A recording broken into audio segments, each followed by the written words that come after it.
Good morning, everyone. So, today, thank you everyone for coming and joining this session.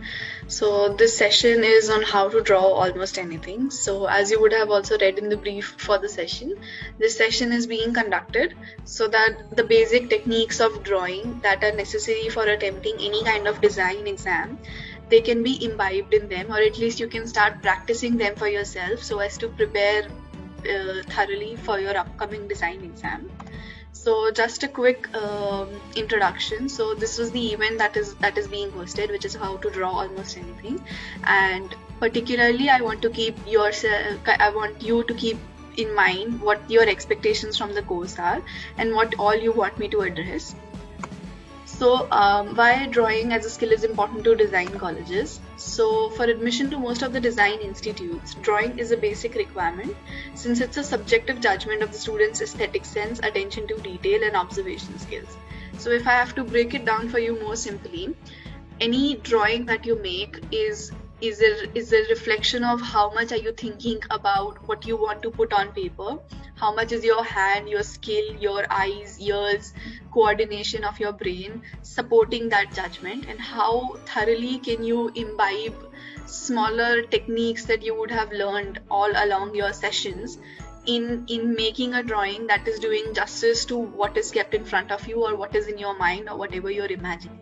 So a drawing is as we also say that the picture is um, louder than words, so a picture speaks 1,000 words. So in a similar situation, a drawing is a representation of a multiplicity of skills that one would have in an otherwise which can otherwise not be judged by just a simple list of MCQs or a simple aptitude test.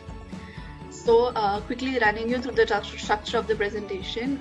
Initially, I'll be talking about simple exercises to strengthen your drawing skills. This will include quick 5-minute exercises that you can do maybe once or twice a day, and that will go a long way in improving your skill and speed. And secondly, I'll be talking about important tips and tricks, which is the all you need to know about the type of questions that usually come in the design exams, the drawing techniques, and the tips and tricks that you need to keep in mind.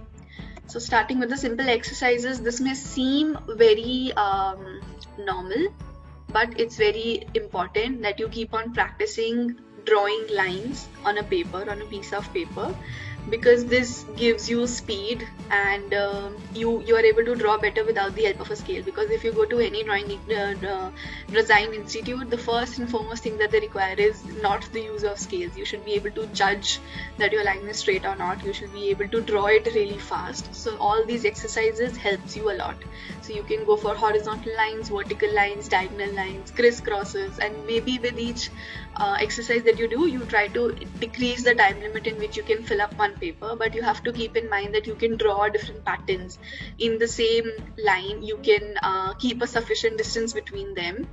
I would not say go for a perfect scale line, but at least try so that the two lines that you're drawing vertically or horizontally do not touch each other, do not intersect with each other, that you're able to justify. So this will help you help develop muscle memory for your hand to make all these changes, to make all these drawings faster. I'll tell you about the implications of the same in the further slides.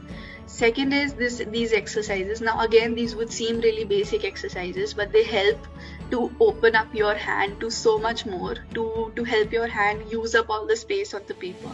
So if you see the first picture, it's about drawing circles repeatedly and repeatedly until the whole page is covered.